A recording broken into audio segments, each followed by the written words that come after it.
Berikut adalah penjelasan lebih lengkap tentang masing-masing koruptor yang disebutkan. 1. Muhammad Reza Khalid. Reza Khalid adalah seorang pengusaha di sektor minyak dan gas yang terkenal dengan pengaruhnya yang besar di Indonesia. Namanya mencuat dalam kasus Papa Minta Saham, yang melibatkan Freeport Indonesia, di mana ia diduga berperan sebagai perantara dalam upaya untuk meminta saham dari Freeport. Selain itu, Reza Khalid juga diduga terlibat dalam manipulasi harga minyak yang merugikan negara. Perkiraan kerugian sulit untuk menentukan angka pasti, tetapi diduga bernilai ratusan juta hingga miliaran dolar AS melalui manipulasi harga dan kontrak minyak.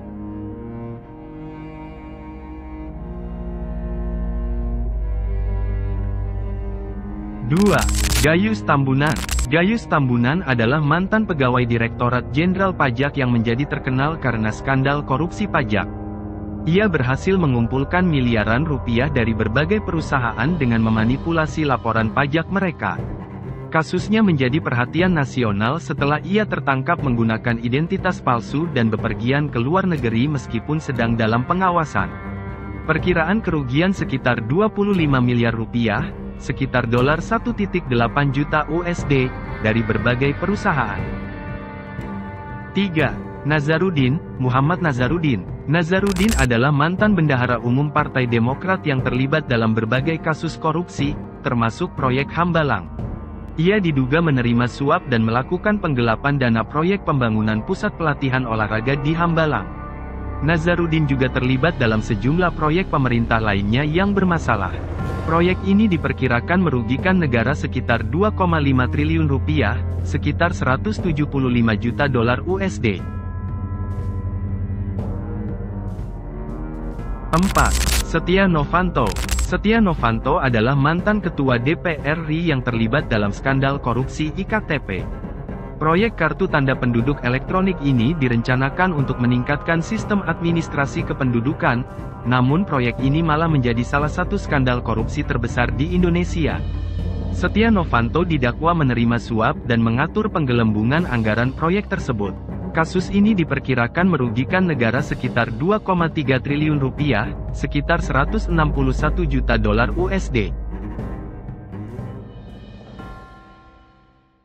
5. Syamsul Nur Salim. Syamsul Nur Salim adalah seorang pengusaha yang terlibat dalam skandal BLBI, Bantuan Likuiditas Bank Indonesia. Bantuan ini diberikan kepada bank-bank yang mengalami krisis selama krisis ekonomi tahun 1997 sampai tahun 1998. Namun, Syamsul diduga menggelapkan dana BLBI yang seharusnya digunakan untuk menyelamatkan bank-bank tersebut. Perkiraan kerugian diperkirakan mencapai 4,58 triliun rupiah, sekitar 321 juta dolar USD, dari penggelapan dana BLBI. 6. Tommy Soeharto, Hutomo Mandala Putra. Tommy Soeharto adalah putra mantan Presiden Soeharto yang terlibat dalam berbagai kasus korupsi dan kriminal. Salah satu kasus yang paling terkenal adalah pembunuhan seorang hakim yang menghukumnya terkait kasus korupsi. Selain itu, Tommy juga terlibat dalam penggelapan dana dan berbagai skandal bisnis yang merugikan negara. Perkiraan kerugian kasus korupsi dan penggelapan dana diperkirakan mencapai 4,8 triliun rupiah, sekitar 336 juta dolar USD, melalui berbagai cara. Kasus-kasus ini menunjukkan dampak luas dari korupsi di Indonesia, mulai dari kerugian finansial hingga penurunan kepercayaan publik terhadap pemerintahan.